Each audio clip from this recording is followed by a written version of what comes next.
tua presença é doce, é maravilhosa. A tua presença nos basta. Espírito Santo, o Senhor que trouxe cada vida a esse lugar, o Senhor que está fazendo. Cada pessoa de casa, do trabalho, de qualquer parte dessa cidade, do Brasil, do mundo, está participando desse culto. Senhor, por bondade, fale aos nossos corações. Ó Deus, por bondade, revele-nos a tua palavra. Espírito Santo de Deus, age com poder, com liberdade nesse lugar. Revela-nos a tua palavra. Que esse lugar seja tomado pela tua presença. O Senhor é bem-vindo nesse lugar. Na verdade, esse lugar não há sentido de ser e existir sem a tua doce presença nesse lugar. Em nome de Jesus, queremos ouvir a tua voz. Fala conosco, nos alimenta, em nome de Jesus. Você diz amém? Ainda de pé, pegue a sua Bíblia, que a maravilhosa graça e paz do Senhor seja com cada irmão e amigo. Eu tenho uma palavra de Deus para com ela abençoar a sua vida. Joel capítulo 2, abra a sua Bíblia, por favor. Joel capítulo 2,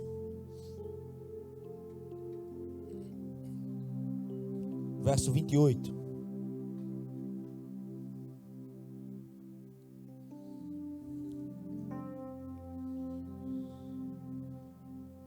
Joel capítulo 2, verso 28. Quem achou, diga amém.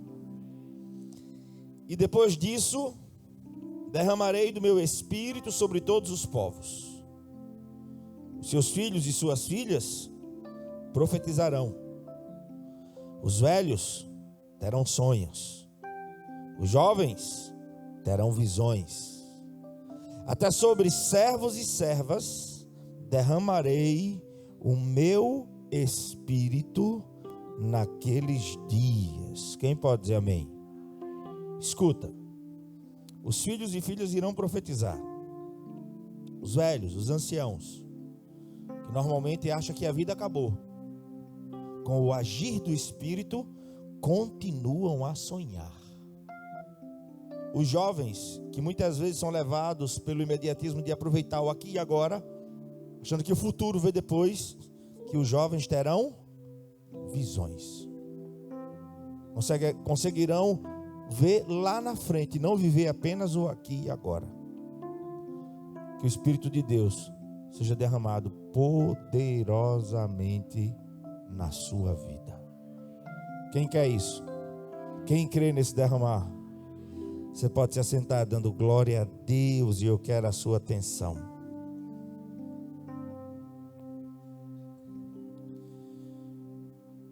Deixa sua Bíblia aberta no livro do profeta Joel. Quero passear um pouquinho com a amada igreja nele. Como é que começa o verso, como inicia o verso 28, igreja? Depois disso, não é assim que está escrito?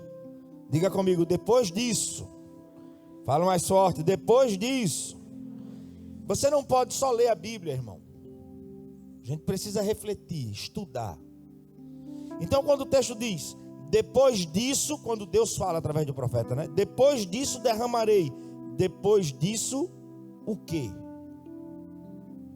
Esse tempo se refere ao que está relacionado nos versos de 18 a 27. E se você ler, esses versos vão nos falar sobre a misericórdia de Deus. Esses versos vão nos falar sobre a compaixão do Senhor para com o seu povo, que estava agindo de maneira a se arrepender diante dele. Então vamos entender o contexto desse derramar, dessa bênção aí que Deus declarou que ia fazer e fez. Volta um pouquinho aí, a sua Bíblia está aberta, né? Verso 17 do capítulo 2. Verso 17. O povo está se manifestando em arrependimento.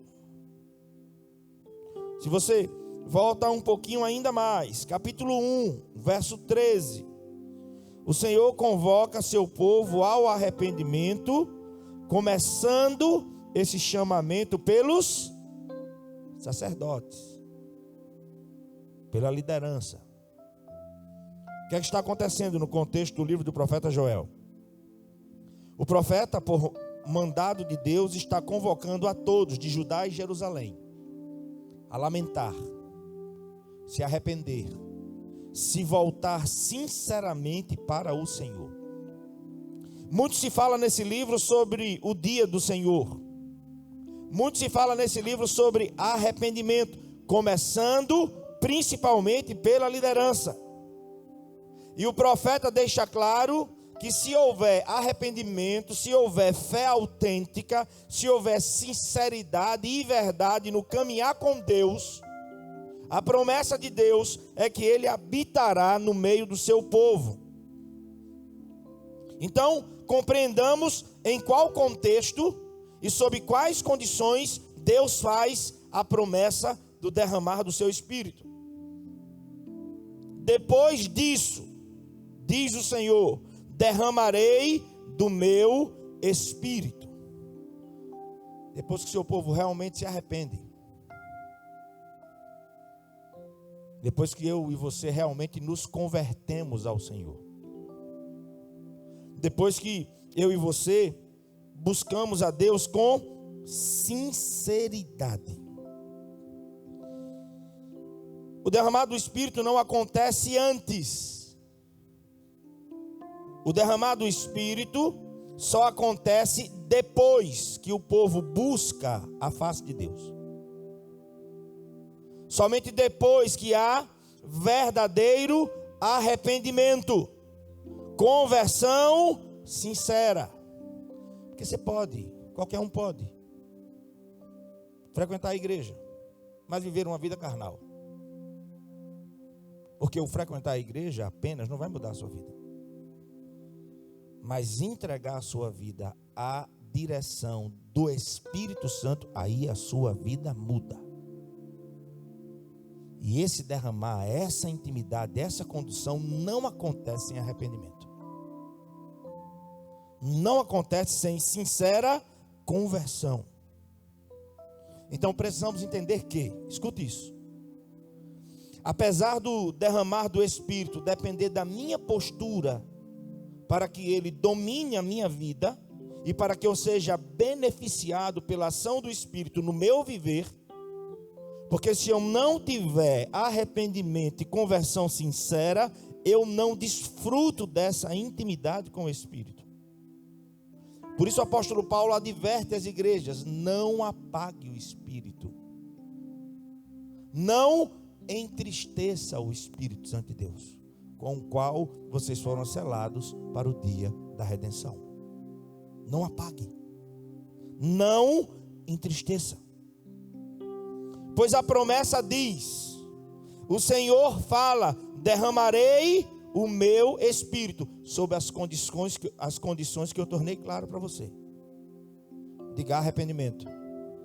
Fala mais forte, diga arrependimento. Diga assim, conversão.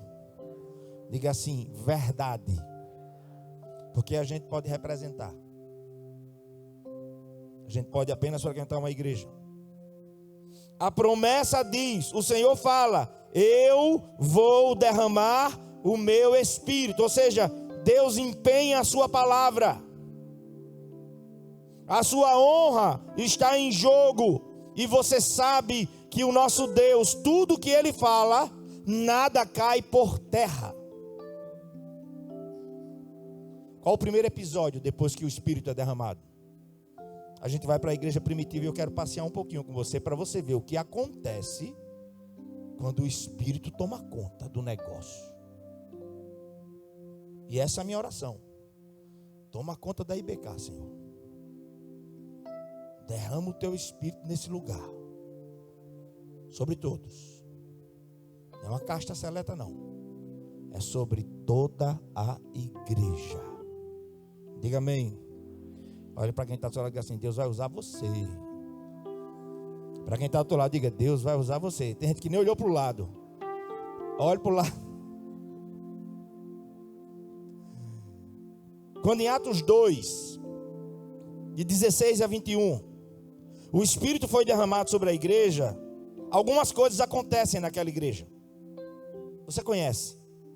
Olha só o que acontece quando o Espírito de Deus foi derramado e passou a ter o controle da igreja primitiva.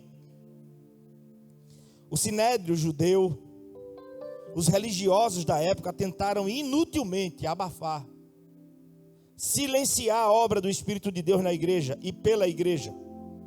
Eles prenderam, eles açoitaram, eles mataram, mas nada adiantou. Por quê? Porque estavam tomados pelo Espírito Santo de Deus. Considere comigo os fatos históricos. Os imperadores romanos, com uma fúria implacável, quiseram acabar com a igreja. Nossos irmãos, que os encontraremos na glória, foram destroçados nas arenas. Foram queimados em praças públicas. Eram mortos ao fio da espada. Mas não negaram Jesus. Quando um morria, centenas se convertiam. Porque o Espírito foi derramado sobre a igreja. E aí eu vou para o Tiagão de novo. Porque eu escuto com meus filhos. E eu ensino através de uma música que traz uma linguagem bem jovial. E eu gosto também. Escuta essa música depois. O Sangue dos Mártires. E ele canta, é um rap, né? E ele canta a palavra, irmão. E eu digo, ó, isso aí foi a perseguição da igreja. Isso aí foram nossos irmãos que passaram. Morreram, mas não negaram. E ele diz assim: nem a fornalha, nem a cova, nem o gigante, nem as muralhas fizeram parar a igreja. Porque os planos de Deus, ninguém frustrará.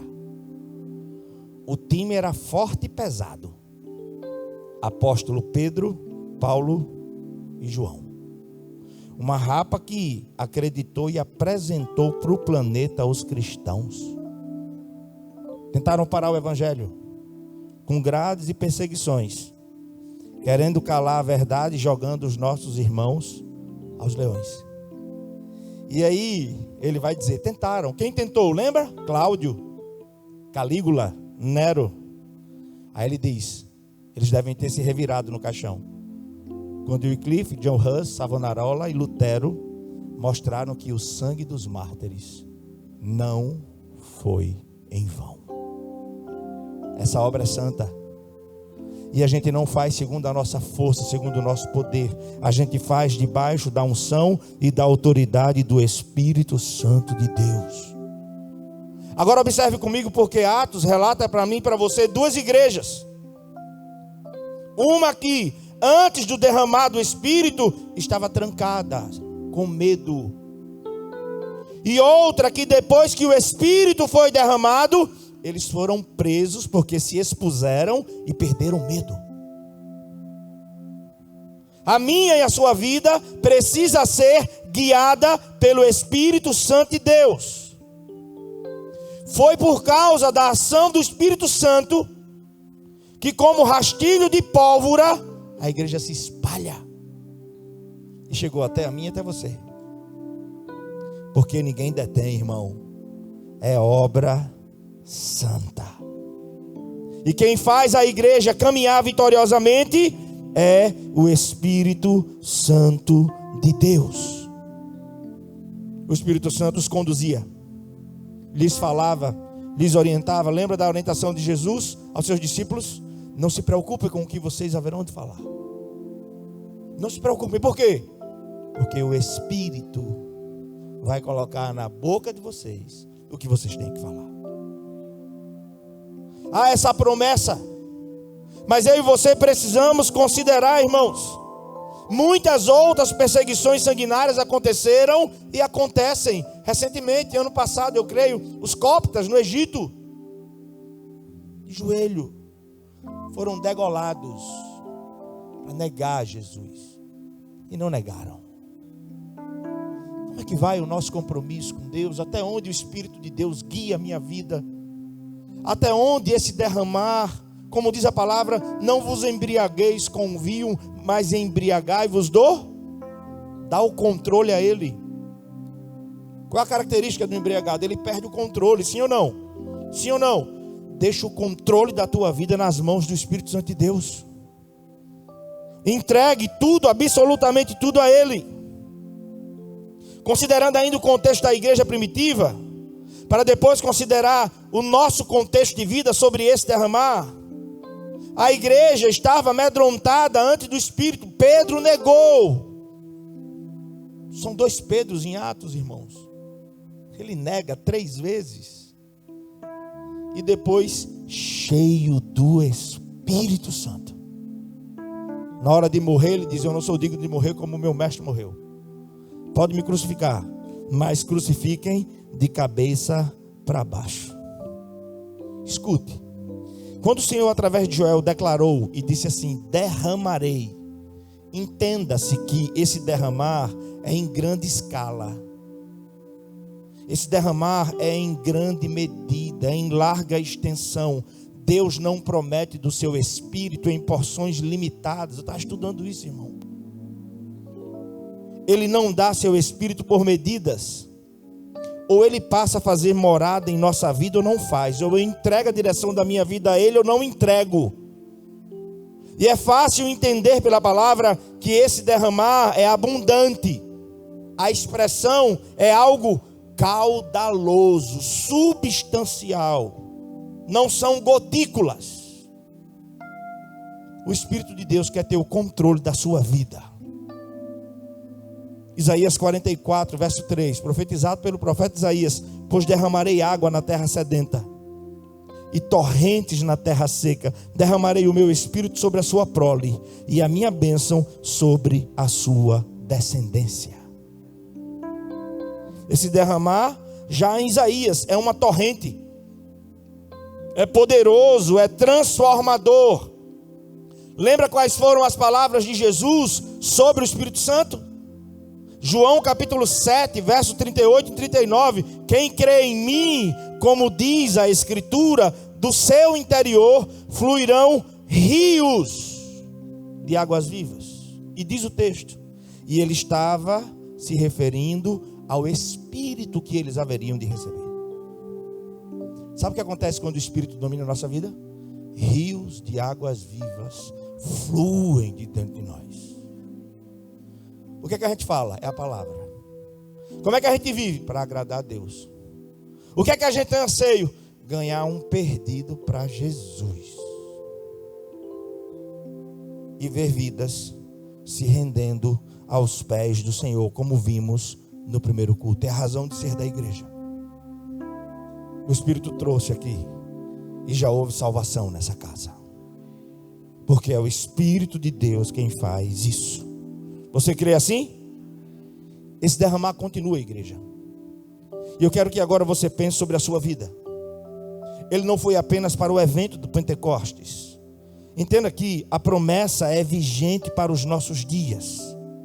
Porque considere comigo, o que será de uma igreja sem a ação do Espírito Santo de Deus?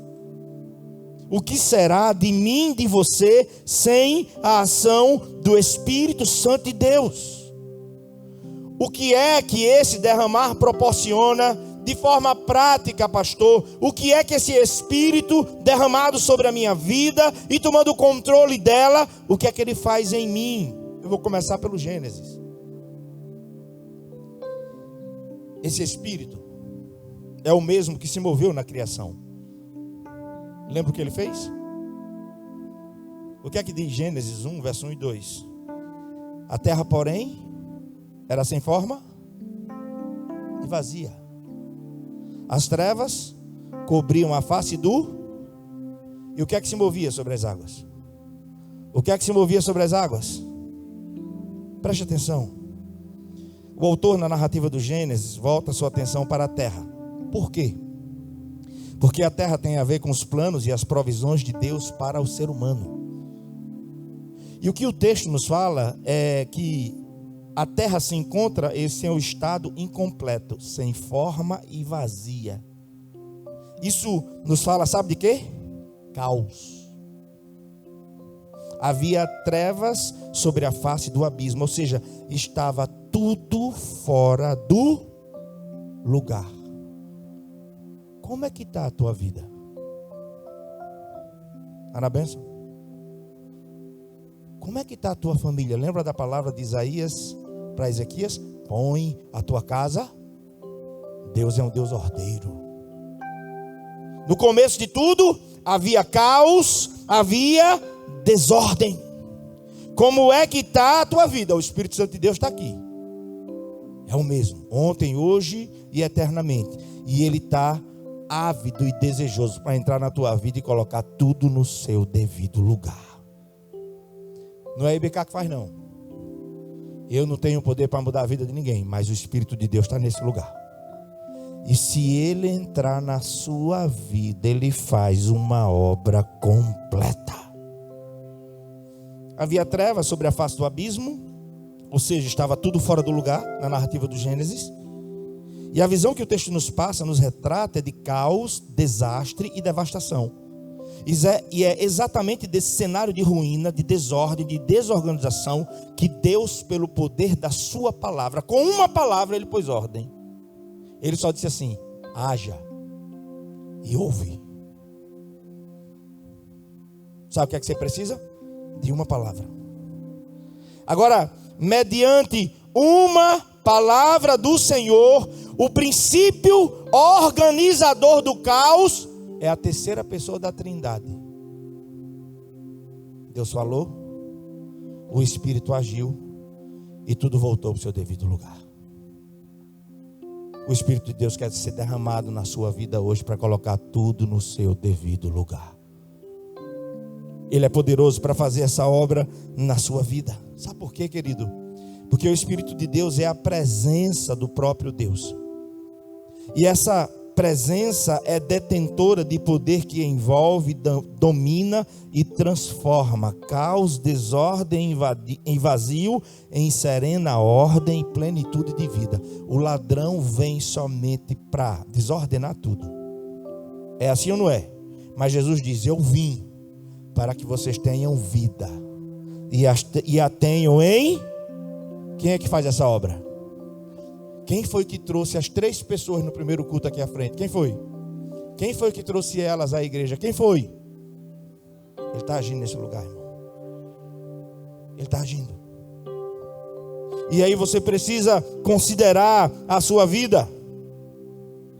Ele está batendo a porta do seu coração. Ele tem direção para a sua existência. Se entregue a Ele. Não atrapalhe o agir do Espírito Santo de Deus na sua vida. Quem é esse Espírito? É o mesmo que deu força a Sansão em Juízes 14:6. É o mesmo que encheu Bezalel, como diz Êxodo 35, de inteligência, competência e habilidade para fazer todo o trabalho artístico do tabernáculo. Ele capacita. E se você for ler Êxodo 35, de 30 a 35, ele não apenas capacitou Bezalel a fazer, ele capacitou Bezalel a ensinar. Porque o que vem do Espírito para mim e para você não diz respeito a mim individualmente. Tudo que vem do Espírito diz respeito à igreja. E sabe a quem? Aos perdidos. E eu fazia essa mensagem, quer dizer, eu revisava essa mensagem na sexta, e o culto dos adolescentes aqui acontecendo. E eu via lá pelas câmeras, porque os olhos do pastor estão em todos os lugares nessa igreja, tem câmera para tudo que é lugar. Estou de olho em você, principalmente para ter cuidado com as nossas crianças, principalmente para isso. Mas eu vi um adolescente pregando para outros adolescentes. E eu vi num culto de adolescente que um adolescente pregava, outros adolescentes se convertendo. E o Espírito de Deus falou comigo: é isso aí, ó. Eu fui derramado sobre todos. A igreja lá vai ter 2 templos. E o menor vai ser dominado pelas crianças. Não se assuste, já vou lhe avisando. Você vai chegar Vai para o culto, sua criança vai para o culto dela lá. E não se admire da equipe de louvor, dos pequeninos que Deus vai distribuir os dons. Não se admire de uma criança pegar um microfone e pregar, porque eu creio nisso. Não se admire no culto dos adolescentes outros adolescentes pregarem, porque é assim que a igreja caminha. É isso que a palavra ensina. E é por isso que eu lhe digo e vou continuar a dizer, que Deus não usa nesse lugar uma casta seleta. O Espírito foi derramado sobre toda a igreja.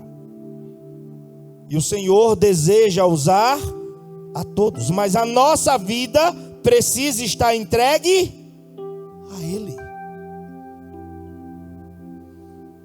Lembra? Juízes capítulo 6, verso 34. Então o Espírito do Senhor se apoderou de Gideão. Lembra? Medroso. O menor dos menores, o mais insignificante. É nesse contexto mesmo que Deus usa. É desse jeito, porque a glória é dele. Vão olhar para você e vão dizer: quem te viu e quem te vê virou um vaso. Ó. É assim que ele faz, irmão. Olha para quem está do lado e diga assim: ele vai usar você. Olha para quem está do outro lado e diga: ele vai usar você. Você crê? Agora isso é derramado como? Não esqueça o contexto de Joel, não. Arrependimento, conversão sincera, quebrantamento. Aí Deus diz: depois disso eu libero o meu Espírito. Depois disso derramarei o meu Espírito. No Antigo Testamento ele via em porções, para ações, para algumas pessoas que Deus escolhia. Vocês lembram de o que aconteceu com Saul, quando foi ungido? 1 Samuel 10, versos 6 e 7 diz assim: o Espírito do Senhor se apossará de você, e com eles você profetizará. E depois que o Espírito se apossar de você, Saul, 1 Samuel 10, 6, você será um novo homem. Quem mentia não mente mais não, irmão. Quem adulterava não adultera mais não. Quem se prostituía não se prostitui mais, irmão. Quem roubava não rouba mais. Se é ação do Espírito, tudo se faz novo. Tudo. Lembra de Davi? 1 Samuel 16, verso 13. Samuel apanhou o chifre cheio de óleo e ungiu Davi na presença de seus irmãos. E a partir daquele dia, o Espírito do Senhor se apoderou de Davi. Como é que anda essa relação com o Espírito Santo de Deus? Como é que anda? Lembra de Miqueias?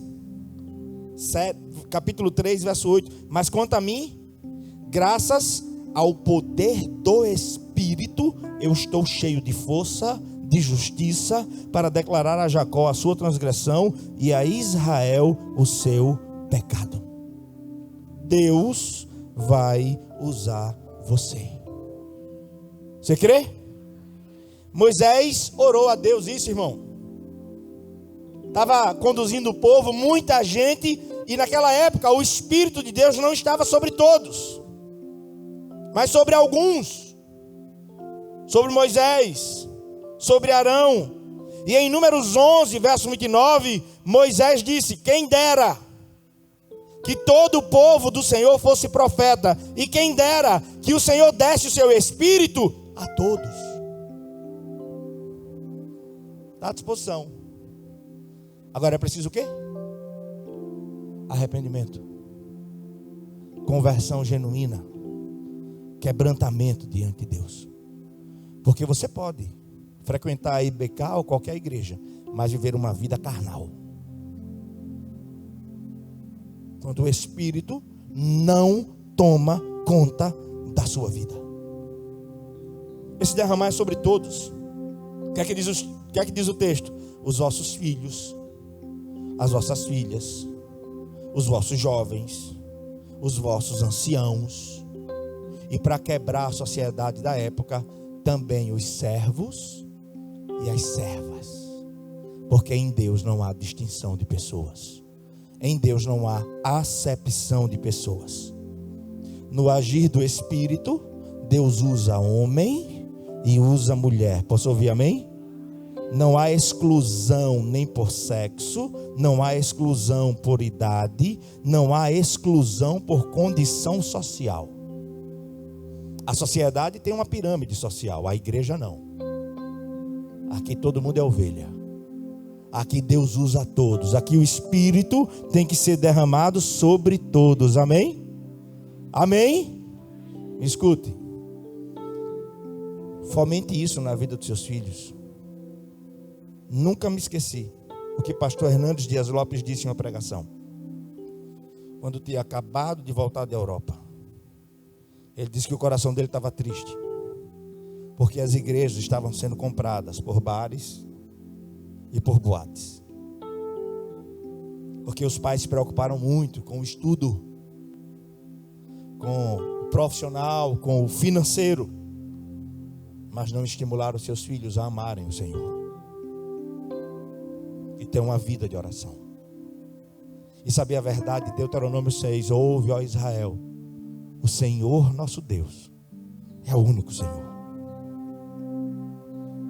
Que esse seja o maior legado que eu e você, enquanto pais, podemos deixar para a nossa descendência. Que através do nosso exemplo, primeiro, e depois do nosso ensinamento, eles aprendam a amar e servir ao Senhor. Mas como é que está esse derramar do Espírito na minha e na sua vida? Quando o Espírito é derramado, ele nos conduz a uma vida justa, santa, piedosa, realmente convertida, irmão. Igreja nenhuma muda você, amém? Amém? Pastor nenhum muda você. Agora, quando o Espírito é derramado, ele toma conta da nossa vida, essa ação do Espírito em nós nos afasta do pecado e nos aproxima de Deus e das pessoas. Quando o Espírito domina, barreiras, muralhas e fortalezas são todas quebradas. Há verdadeira libertação. Ele age em todo aquele que se entrega a Cristo. Ele age em todo aquele que se submete ao senhorio de Cristo. E essa obra é onde? Raças, povos, tribos, línguas e nações. Você não está aqui por acaso. Você está aqui porque esse Espírito trouxe você a esse lugar. E Ele está falando ao seu coração. É muito importante entender que no derramar do Espírito, o Senhor promove sim experiências maravilhosas, atividades proféticas. O dom é liberado, os dons são liberados para a igreja. Mas não se esqueça, em nome de Jesus, que o pano de fundo disso é arrependimento, conversão, entrega, mudança de vida. Não se esqueça de Atos 1:8. Mas quando Ele vier sobre vós, eu vou derramar o meu Espírito e vocês serão minhas testemunhas, irmão. Eu não vejo uma pessoa, para mim não é parâmetro, apenas o falar em línguas, os dons. Quero ver o testemunho dela. Quero ver o testemunho dele. E principalmente, sabe aonde? Em casa. Eu quero ver se é canelinha de fogo em casa. Convertida. Aí eu quero ver. Porque quando o Espírito toma conta, o nosso testemunho é poderoso. Faça o favor. Se você leva o nome de Cristo na sua vida, se você se diz cristão, sabe o que significa? Pequenos cristos. Dê testemunho no teu trabalho. Dê testemunho na administração dos teus negócios. Dê testemunho lá na faculdade. Dê testemunho na tua família. Dê testemunho. Você tem que ser, e eu tenho que ser, um vaso de honra nas mãos do Senhor. O Espírito Santo de Deus não é uma força mística, igreja. É a terceira pessoa da Trindade. O Espírito Santo de Deus, Ele é uma pessoa. Ele fala, amém? Ele orienta, amém? Ele conduz a toda a verdade, como disse Jesus em João 16. Ele repreende, ele corrige, ele instrui na justiça, diz a palavra, ele geme.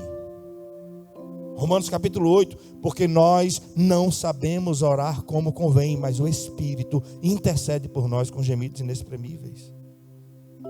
Ele intercede por mim e por você, e mais, ele tem ciúmes, porque ele veio para habitar na sua vida. E a minha e a sua vida só tem duas inclinações, e a gente não pode seguir nessas duas inclinações ao mesmo tempo. Se o Espírito dominar, a carne não vai prevalecer. Se a carne prevalecer, o Espírito está sendo apagado na sua vida. E isso é muito sério. Porque Romanos 8, verso 5 diz assim: quem vive segundo a carne, tem a mente voltada para o que a carne deseja. Mas quem vive de acordo com o Espírito, tem a mente voltada para o que o Espírito deseja. São essas duas opções que temos na nossa vida: ou inclinar-se para a carne, ou inclinar-se para o Espírito. Paulo está falando sobre a atração gravitacional do coração para um lado ou para o outro. E a isso ele chama inclinação. Se refere à soma dos nossos desejos dominantes. O que estiver mais forte vai dominar a nossa ação. Os seus olhos irão ver, os seus ouvidos irão ouvir aquilo que o seu coração deseja. Por isso a palavra diz: de tudo que se deve guardar, guarda o quê? Escondi a tua palavra para quê? Qual foi a última vez que você leu a Bíblia? Com que frequência você se expõe a ela? Inclinação, a soma dos desejos que nos domina. Ou é um ou é outro, irmão. Ou é a carne ou é o Espírito. Nunca você vai andar nos dois ao mesmo tempo. Nunca. Impossível. E olha o que ele diz. Romanos 5, versos 6, 7 e 8. A mentalidade da carne é morte, mas a mentalidade do Espírito é vida e paz. A mentalidade da carne é inimiga de Deus, porque não se submete à lei de Deus, nem pode fazê-lo. Escuta, irmão, isso é sério. Quem é dominado pela carne não pode agradar a Deus. Quando os desejos que nos dominam são carnais, toda a vida será carnal. Quando os nossos desejos são orientados, guiados, inclinados pelo Espírito, como diz a palavra, qual o resultado dessa vida? Como é que é a dinâmica da nossa existência? Vida e paz. A inclinação do Espírito é vida e paz. E eu concluo. Somente o Senhor Jesus e o Espírito de Deus podem nos fazer viver da forma mais excelente de vida. É a vida do próprio Deus sobre mim e sobre você. João 5, verso 26. Pois da mesma forma como o Pai tem vida em si mesmo, Ele concedeu ao Filho ter vida em si mesmo. João 6, 57. Da mesma forma como o Pai que vive me enviou, eu vivo por causa do Pai. Assim aquele que se alimenta de mim, viverá por minha causa. João 10, 10. O ladrão vem apenas para roubar, matar e destruir. Eu vi para que vocês tenham vida, e não é qualquer vida. É uma vida maiúscula, irmão. É uma vida de verdadeira liberdade. Eu posso, mas eu não quero.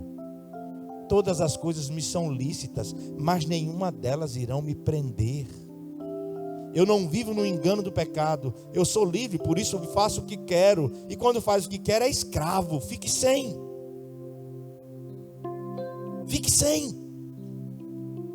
Para que possa desfrutar da verdadeira liberdade que só o Espírito pode dar. Romanos 8, 26. O Espírito Santo intercede. Tiago 4, 5. Ele sente ciúmes. João 16, 13. Esse Espírito que foi derramado guia a toda a verdade. João 16, 8. A obra de salvação, quem realiza é Ele. e eu encerro. Carne ou espírito? Em qual inclinação segue a sua existência? Não se esqueça. Você pode estar frequentando a igreja, ser membro da igreja, mas ter uma vida miseravelmente carnal. É porque você não deu lugar para que o Espírito de Deus domine a sua vida.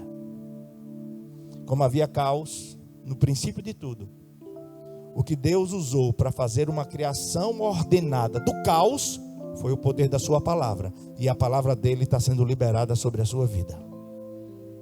E quem faz toda a transformação não é o pastor Pedro, nem pastor nenhum, nem igreja nenhuma. É o Espírito de Deus que te trouxe a esse lugar e que se move na sua vida. Feche seus olhos.